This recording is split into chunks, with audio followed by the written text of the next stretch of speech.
and I'm so privileged and honored to have our next guest. It's 8 o'clock in the morning, and the sun is, the sun is broken, and I've been here all night. But my next guest, he's nice and fresh and looking very clean, right? Andrew Merkley. He's the director, of the Office of Public Health and Safety here in Indianapolis, and he's done a fantastic job. And he's been with the city a little over 6 years. And so, welcome, Andrew. I really appreciate you being here. Thanks, Perry. I appreciate the opportunity. No, thank you for being here. So, Andrew is part of the work that we do. We interact a lot with Andrew, on the issues that are facing individuals experiencing homelessness. And so, Andrew, your job is a pretty big, massive job. And so, tell us a little bit about what you do for the city, how long you've been doing it, and just kind of what it means to you to do the work that you do each and every day. Sure. Well, the Office of Public Health and Safety was created by the mayor in 2015 when he took office, and with the goal of reducing violent crime in the city of Indianapolis by addressing root causes of crime. And homelessness, while it is not always a direct, cause of crime, it is a social determinant of health, and we want to make sure that nobody is sleeping outside. That's my goal in this role. And I came from the Senate. I worked for the Senate for 7 sessions, and I received my master's in public health, and so I was ready to move on and do some more impactful work here at the local level.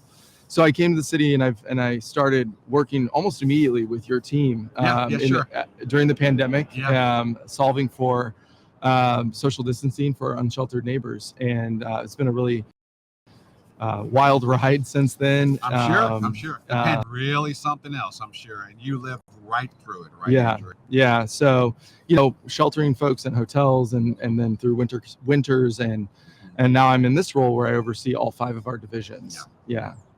Well, we certainly thank you for what you're doing in the coordination and the role that the city's played, in the leadership role, in all those different areas. And so, we couldn't do what we do without the public support of organizations like OPHS, and so in the mayor's office.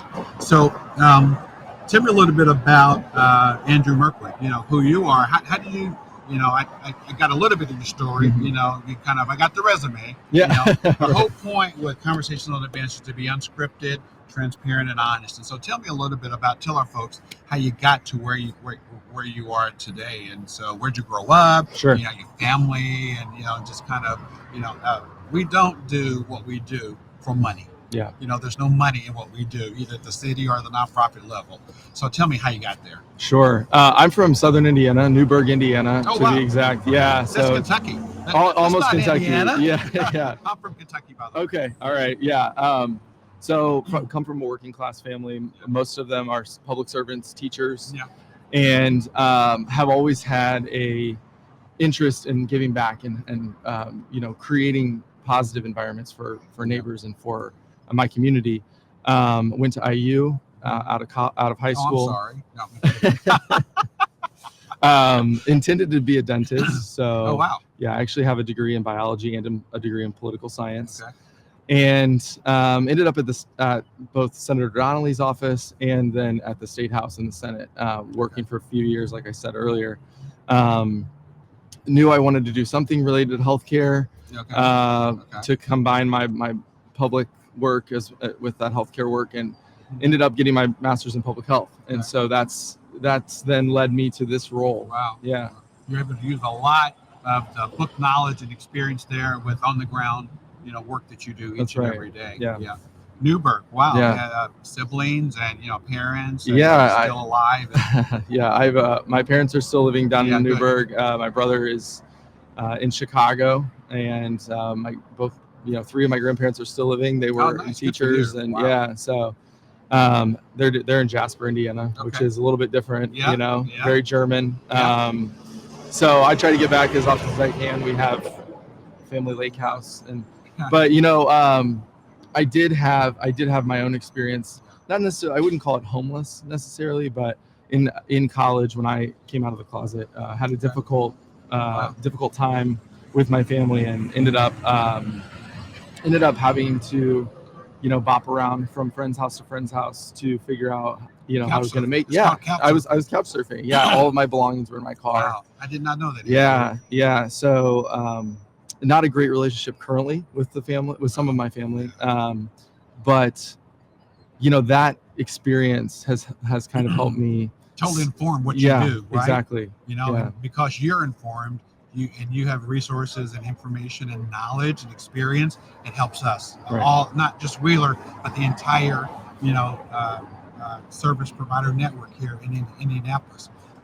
So tell me about some of the initiatives that the city is undertaking to help us in this war. And Andrew, it is a war. The pit count, the number of individuals experiencing homelessness and unhoused is going up each and every year, right?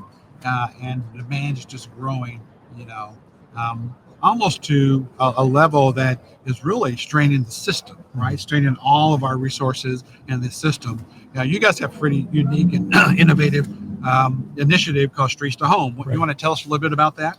Yeah, Streets to Home is the city and the Coalition for Homelessness Intervention and Prevention's initiative, which has been done in other cities around the country to very successfully to end chronic homelessness. And so that's our real goal, right? We don't want anyone sleeping outside. And so the first phase of this is to provide direct housing from the street. And that is something that we've never been able to do here in the city of Indianapolis. So basically straight from the street or in encampments and things like that into an apartment or a home. That's right. So in this first phase, we're housing folks directly from those camps or from the street to a home, and then closing those areas to any future camping. And then, of course, we need to keep those individuals home in their homes long term. We need to make sure that they're connected to the right subsidies, getting jobs, all of those things that we all take for granted, but just making sure that they have the ability to do that. As we move into phase 2 of this here in about, I'd say 6, 7, 12 months, down the road. It's flexible, right? We'll be focused on addressing the shelters. So we'll be working directly with you all. We want to get folks who've been stuck in the shelter for a really long time out of the shelter and directly into housing. And then, of course, that as we move into that next year, phase 2, it'll be keeping the folks that we house from the street, also continuing to house people from the street, but also addressing folks. Housing is so key, right? Yeah. Affordable, safe housing is so key. It's just not enough of it, right? And the more that we can provide the access and resources, that we're going to be better equipped, for us, providing those wraparound services coupled with the housing, it's just going to really start, from our perspective, really battle that whole systemic issue and, the chronic nature of it, right? And so, there's just so much more work to be done with that. Well, and Perry, I don't know if you knew this, but we've already closed 2 camps and 30 individuals have been permanently housed, as well as dogs. So, dogs too. Yeah, we've been able to house dogs. I had a little pup here earlier tonight. Okay. Yeah. And we're on camp 3. So in about 15 days, we should have that camp fully closed. I understand it's upwards of 20 people at that camp as well. So we're really making some headway. Now, one of the things that we're noticing, Andrew, is growing trend, and we recently commissioned a study, internally. When a new CEO comes in, one of the things we like to do is say, okay, I'm going to do a strategic plan, and I'm going to see what we can do. So of course I did that, right? And we just had a consultant's report come through about some of our program effectiveness, and so one of the things that they noted and the trends that they noticed, it was both qualitative and quantitative study. Is the rise in fathers with children, so I don't know if you're seeing that trend as well, and so we just, there's a need there, there's a demand there, and there's really just such a lack of few, if any, resources that cater to fathers and kids. So I don't know if you're seeing that as well. I can't say that I've seen that particular population directly increasing. We do know that there's an increase in the number of families who are experiencing homelessness.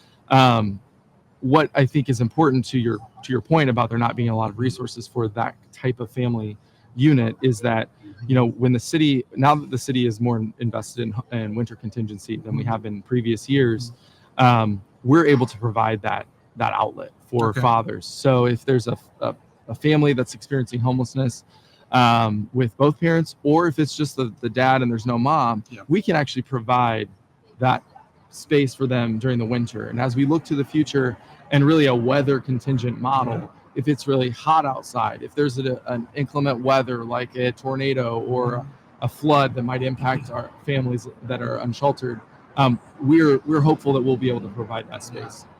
So I was just, in our downtime this morning when there was nobody walking on the streets and it was dark out here. So what we did is, we are a national network of about 70 CEOs around the country who are sitting on the bench, this day, really recognizing World Homeless Day, bringing awareness and attention to some of the barriers and challenges to individuals who are facing homelessness. And my friend Tracy Gorman down at Evansville Rescue Mission, but we were talking about a little bit about their winter contingency down there, and I didn't really realize that they're on a temperature based as well. Okay. And theirs is 38 degrees. Got it. So I said, Tracy, I didn't even realize that, and so we're doing something up here, and we're supportive of that. But I didn't know that they were, so it's not an unusual thing, right? I think this is based off the Kansas City model, right? That's right. Yeah. So this upcoming winter, and we'll have more information to share. Yeah. Don't spill the beans. Do not spill the beans. But for single men, it will be temperature based. And we're going to work on that new model, pilot that new model this year.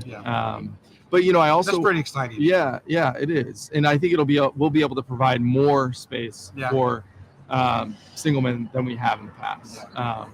The other way that the city is going to help address single father households or different types of family units is with the future housing. The housing hub, right? Yeah. Okay. So we hope to break ground this month on the housing hub. For real? For real. No.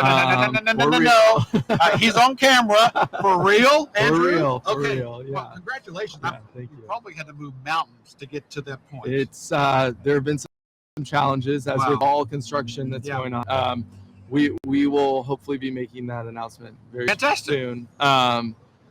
So that will provide space for that'll provide space for 20 families of 4, and obviously space for larger families as well. Fantastic. So as you in your work with OPHS, what's the vision?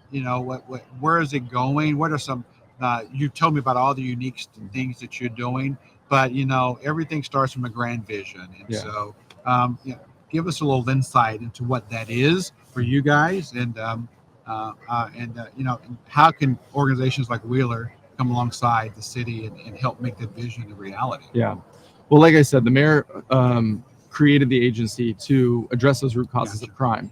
We have 5 divisions: food, access, homelessness and eviction prevention, behavioral health, reentry, and then our violence reduction. You got those things memorized, man.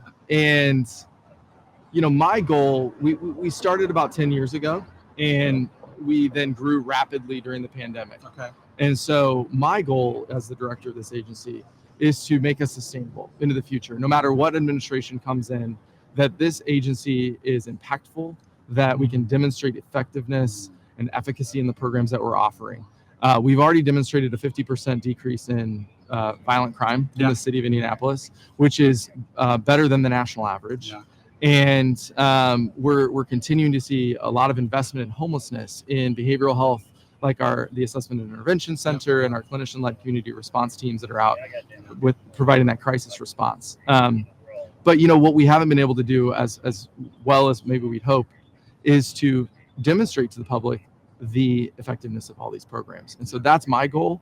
Okay. And then, so you just think, is it a communications issue or communications awareness? And one of the things that I found here at Wheeler, we're celebrating 132 years next Tuesday. October 13th will be 132 years. And so we have high brand awareness of what Wheeler's name, but low brand knowledge of what we do.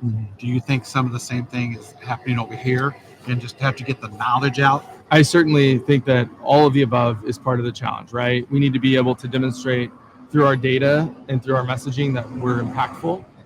We need to do a better job at communicating out all the positive work that OPHS is doing. And we're getting a lot better at that. We have a full communications team. We're fully staffed almost, and I think that's all been really important to move us toward this goal and this vision. And before I let you go, right, You get on with your busy day. You're going to go to work this morning? Am. Yeah. So busy Friday, I'm sure, for you. But I've been asking everybody who's been sitting here having a conversation with me, if you are king for a day and you had a magic wand and unlimited resources, particularly as it relates to homelessness, what would you do? What are one or two things that you would do if you just had unlimited resources and had a magic wand? And I'm all ears. And so, as the CEO of the largest shelter provider in the state of Indiana, I want to listen, and I want to learn, and I want to be better informed, so that when I talk to the folks, my other executives on the third floor at the executive team table, so that we can be better informed, so that we can bring solutions of help, hope, and healing to everybody that we serve every single night. But if you're a king for a day, magic wand, unlimited resources, what do you think you would do? Well, I think I would house everyone directly. Every single person. First thing, if you are unsheltered or experiencing housing instability, we want to make sure that you have a roof over your head. That's number one. And the reason I say that is that we've demonstrated with all of our partners that if you can house someone and provide them with wraparound services that they need to be successful, Amen. Wraparound services, they will stay, and also to have all those wraparound services, right? And so you said unlimited resources. I think that demonstrates to our federal partners and to our state partners who maybe have a different view of homelessness and how to solve for it.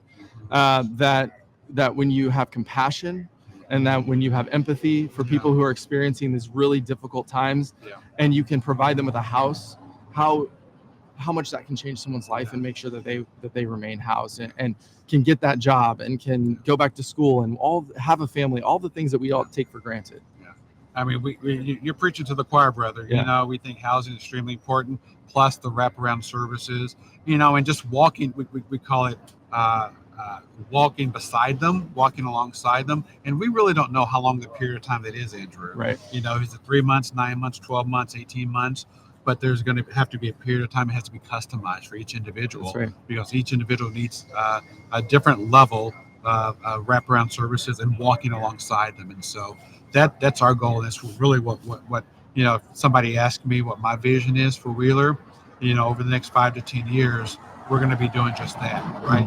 Walking alongside them, not only in front end of homelessness, which we have been doing a good job, but also on the back end, with the housing piece and the wraparound services piece, and just adding another element, to what everybody else is doing here in the community. And so if there's one thing I heard from my fellow CEOs from around the country, it's the lack of affordable housing. That's right. It doesn't really matter what city you're in, Fresno, we were talking to Fresno folks, I was talking to Evansville, I was talking to Dallas this morning. Same thing, Andrew. Same thing. Yeah. So it's not an issue unique to Indianapolis. Yeah. So anyway, thank you so much. Thanks, Barry. You got a busy day, I'm sure. Yes. You're going to walk to work, don't you? No, I had to drive here. I was running. Oh, did you? Okay. Okay. I thought you rode bikes all everywhere. Oh no. Well, if I had a bike path near my house, I would. Okay. Yeah. Well, thanks a lot. Yeah. I thank really you. Appreciate it. Appreciate it. Thanks, Barry. Thanks so much.